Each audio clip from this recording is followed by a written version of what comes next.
پاک میں ہے جو بندہ توبہ کرے کمن لا ذنب لہ، گویا کہ اس بندی نے گناہ کی ہی نہیں، وہ گویا کہ ماں کے پیٹ سے صاف ستھرا پیدا ہو گیا۔ میرے بھائیو، اللہ کریم راضی ہو جاتا ہے، چھوٹے چھوٹے بہانے ڈھونڈتا ہے، لیکن ہم لائق نہیں ہیں، ہم پھر بھی اللہ کے در پہ نہیں آتے، ہم پھر بھی اللہ تعالیٰ کے در پہ آتے نہیں۔ وجہ کیا ہے؟ وجہ یہ ہے، رسول اللہ صلی اللہ علیہ وسلم نے فرمایا ہے کہ مجھے یہ خوف نہیں ہے، یہ ڈر نہیں ہے کہ میرے امتی یہودی ہو جائے گے، میرے امتی بت پرست ہو جائے گے، میرے امتی عیسائی ہو جائے گے، لیکن مجھے جو ڈر ہے ایک بات کی ہے کہ دنیا کی محبت میرے امتی کے دل میں گھس جائے۔ میرے بھائیو، ان چیزوں نے ہمیں تباہ کر دیا، دنیا کی محبت نے۔ دنیا کا لفظی معنی کیا ہے؟ لفظی معنی ہے قریب، نزدیک، یعنی وہ چیز جس کی انتہا تھوڑی ہے، جلدی ختم ہونے والی چیز ہے، اس کو کہتے ہیں دنیا۔ تو میرے بھائی، ہم دنیا کے پیچھے لگی ہے، اور دنیا ہمارے ساتھ بے وفائی کرنے والی، وفا والی نہیں ہے۔ یقین جانی جس مقام پہ ہم بیٹھے ہیں، اس مقام پہ کتنے بندے دفن ہو گئے ہو۔ 5 ارب سال ہو گیا دنیا کے انسانوں میں، انسان جو دنیا میں آئے، انسان کے کتنے عرصہ ہو گیا؟ 5 ارب سال ہو گئے۔ تو یہ 5 ارب سالوں میں کتنے 100 لوگ اس مقام پر بیٹھے ہیں اور اس زمین کے اندر چلے گئے۔ تو میرے بھائی، کیا چیز کام آنے والی چیز ہے؟ صرف اللہ کی رضا، اللہ کی رضامندی، اللہ تبارک و تعالیٰ کی رضامندی، یہ کام آنے والی چیز ہے۔ نہ بہن کام آئے گی، نہ ماں، نہ باپ، نہ بھائی، نہ رشتہ دار، نہ بیوی۔ سب سے پہلے بیوی کے لیے لوگ کیا کہتے ہیں؟ حرام حلال کی کمائی اٹھاتے ہیں اور بیوی کو دیتے ہیں۔ پھر بیوی کی رویہ کیا ہے؟ جب ایک بندہ عورتوں کی کم سنی ہے، کم فہمی ہے عورتوں کی، ہمارے استاد اکثر کیا کرتے کہ بھائی یہ عورت جو ہے نا، یہ انسان کے کپ پس جو پسلی ہے نا، جس کو ہم اصلی کہتے ہیں، یہ چھوٹی پسلی سے یہ پیدا ہو گئی عورت، اور یہ ٹیڑھی ہوتی ہے، یہ سیدھے ہوتے ہی نہیں۔ جب سیدھے کریں، یہ حدیث کا مفہوم یہ ہے، جب کوئی بندہ سیدھا کرنے لگا تو یہ ٹوٹ جاتی ہے۔ عورت ٹھیک ہے، عورت سکون ہے، عورت اللہ کریم نے آدم علیہ السلام کو پیدا فرمایا جنت میں، جنت کی نعمتوں میں حضرت آدم علیہ السلام کو سکون نہیں ملتا، تو پھر اللہ نے اس کو عورت دے دیا، حضرت حوا رضی اللہ تعالی عنہا، تو پھر اس کو سکون مل گیا۔ عورت ٹھیک ہے، دل کی سکون ہے، لیکن وہ عورت جس کے لیے تم حرام کے پرواہ کی بغیر کماتے ہو، جب تو مر گیا سب سے پہلے تیری بیوی تیرے دشمن کے ساتھ نکاح کے لیے تیار ہو جاتی ہے۔ تو اللہ وفادار ہے کہ بیوی وفادار ہے؟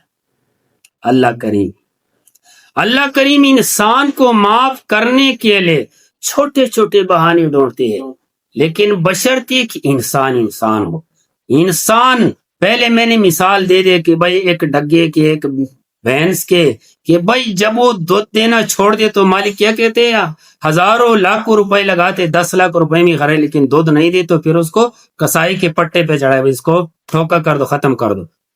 تو بھائی انسان اللہ نے کس مقصد کے لیے پیدا کیا؟ اگر یہ مقصد پورا نہ ہو جائے تو پھر اللہ تعالیٰ اس سے ساتھ کیا کرے گا؟ اسفل السافلین، جہنم کے تمام گڑوں میں سے نیچے طبقہ جو ہے نا گڑا ہے، اس میں اللہ تعالیٰ اس کو ڈال دیتا ہے۔ میرے بھائیو، اللہ کریم انسان کے لیے عزت دینے والے ذات ہے، لیکن انسان اپنے آپ کو پہچانے۔ اللہ فرماتے ہیں وَلَقَدْ كَرَّمْنَا بَنِي آدم، آدم علیہ السلام کی جتنی بھی اولاد ہیں، نسل ہے، قیامت تک سب کو میں نے کریم بنا دیا، عزت والے۔ تمام مخلوقات میں اشرف المخلوقات، شریف مخلوق، عزت والے مخلوق یہ انسان ہے۔ لیکن انسان جب اللہ کے راستے پہ برابر ہو، پابند ہو، نبی کے طریقے کے پابند ہو، برابر ہو، استوار ہو، تو پھر انسان کا مقام فرشتوں سے بھی اونچا ہے کہ نہیں؟ یہ ہمارے کندھوں پہ جو فرشتے بیٹھے یہ ہماری خدمت کے لیے بیٹھے ہیں۔ حدیث پاک میں ہے اگر کوئی بندہ اعوذ باللہ سمیع العلیم من الشیطان الرجیم 3 دفعہ پڑھے اور پھر اس کے بعد سورہ حشر کے آخری آیات هو اللہ الذی لا الہ الا هو عالم الغیب والشہادہ یہ پڑھے، 70,000 فرشتے صبح سے لے کے شام تک تیری خدمت میں لگے رہیں۔ سبحان اللہ۔ اگر شام کو پڑھ لے صبح تک تیرے خدمت میں نہیں، تو فرشتے انسان کی خدمت میں ہے کہ نہیں ہے؟ مقام انسان کا ہے کہ فرشتوں کا ہے؟ لیکن اگر انسان اللہ تعالیٰ کے حکموں سے غافل ہو جائے، اللہ تعالیٰ کی دین سے باغی ہو جائے، تو پھر کیا ہے؟ اللہ تعالیٰ اس کو جہنم میں ڈال دیتا ہے۔ جس طرح ایک چیز کے لیے انعام عظیم ہو تو پھر اس چیز کے لیے سزا بھی بدترین سزا ہوتی ہے۔ تو میرے بھائیو، اللہ کریم نے ہمیں عبادت کے لیے پیدا کیا ہے۔ عبادت کیا ہے؟ عبادت یہ ہے جس چیز سے رب راضی ہو وہ چیز تم نے کرنا ہے، جس چیز سے رب ناراض ہو اس چیز کو تم نے چھوڑنا ہے۔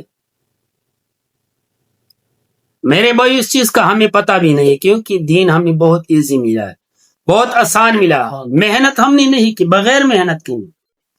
ان لوگوں سے پوچھو جن لوگوں نے اپنے جانوں کی قربانی دے دی، جن لوگوں نے بچوں کی قربانی دے دیا ہے۔ ایک صحابی ہے مصعب بن عمیر رضی اللہ تعالی عنہ، اور ایک اسی طرح ہے عبد الرحمن رضی اللہ تعالیٰ عنہ۔ یہ بہت امیر ترین صحابہ تھے، بہت خوبصورت، اتنی خوبصورت اور اتنی امیر ترین کہ صبح کو ریشم کے ایک سوٹ پہن کر شام کو نکالتے تھے، اتارتے تھے، پھر دوسرے دن وہی سوٹ نہیں پہنتا تھا، وہ ایکسپائر کر دیتا ہے۔ اتنی امیر ترین لوگ، لیکن جب انہوں نے کلمہ پڑھا محمد رسول اللہ صلی اللہ علیہ وسلم کے ہاتھوں آپ صلی اللہ علیہ وسلم کا تابعدار امتی بن گیا، تو ان کے ساتھ کافروں نے ایک وعدہ کیا، یا آپ کو قتل کرنا ہے ہم نے، یا آپ اس طرح کرو کہ سب مال دولت سب کچھ چھوڑ کے مدینے میں چلے جاؤ، نکل جاؤ۔ مصعب بن عمیر نے فرمایا کہ میں مال دولت سب کچھ کو چھوڑ سکتا ہوں، لیکن محمد رسول اللہ صلی اللہ علیہ وسلم نہیں چھوڑ سکتا۔ اس نے بیوی چھوڑ دیا، بچے چھوڑ دی، مال دولت جائیداد سونا چاندی زیور دکانیں ریشم سب کچھ چھوڑ دی، اور حتیٰ کہ اونٹ اور گھوڑا جو اس کی خصوصی سواری تھی وہ بھی اسی چین لیا، پیدل نکل گیا، پیدل چلتے چلتے چلتے چلتے مدینے منورے میں چلا گیا، مدینے میں چلا گیا۔ جب مدینے میں چلا گیا اس کے جامے پٹے ہوئے پاڑے ہوئے تھے، اور اللہ تعالیٰ نے بہت خوبصورت آواز دی، بہترین آواز، جب قرآن پڑھتا لوگ سنتے تھے مسلمان ہو جاتے تھے۔ مصعب بن عمیر، واقعہ مختصر بیان کرتا ہوں کہ جب حضرت مصعب بن عمیر رضی اللہ تعالی عنہ شہید ہو گیا جنگ احد میں، تو رسول اللہ صلی اللہ علیہ وسلم نے فرمایا کہ ہر شہید کے اوپر اس کا چادر ڈالنے، اس کا چادر اس کا کفن ہے۔ جب مصعب بن عمیر رضی اللہ تعالیٰ عنہ کو چادر کو پکڑ دیا، وہ چھوٹا تھا، یا وہ انسان جو ریشم کے کپڑے پہن کر صبح شام کو پہنتے تھے، یا وہ انسان محمد رسول اللہ کی غلامی میں کہ اپنے چادر سے پیروں سے لے کر سر تک جسم میں ڈھانپا نہیں جا سکتا۔ جب قبر میں اتار دیا، چادر سر کے طرف کر دیا، پیر ننگے ہو گئے، پیر کے طرف کر دیا، سر ننگا ہو گیا۔ تو پھر رسول اللہ صلی اللہ علیہ وسلم نے فرمایا کہ سر کے طرف چادر کرو، اور جہاں تک پاؤں جو ہے پنڈلیوں تک یہ پاؤں یہ ننگے ہو گئے، اس کے اوپر ایک بوٹی ہے، خوشبودار بوٹی ہے، یہ سروں کی طرح، جو کانے ہیں اس کی طرح پتے ہیں، اس کی خوشبودار بوٹی ہے، اس کو کہتے ہیں ازخر۔ آپ صلی اللہ علیہ وسلم نے ازخر کی بوٹی کو کاٹ دی، اس کی کفن کی جگہ وہ اوپر ڈال دی۔ میرے بھائیو، یہ دنیا یہ پانی ہے، یہ کسی کے کام آنے والی چیز نہیں ہے۔ لوگوں کو جب حقیقت کا پتہ چل جائے کہ حقیقت کامیابی کیا ہے، حقیقت کامیابی محمد رسول اللہ صلی اللہ علیہ وسلم کی تابعداری، غلامی اور اس کے رستے پہ اپنے آپ کو قربان کرنا ہے۔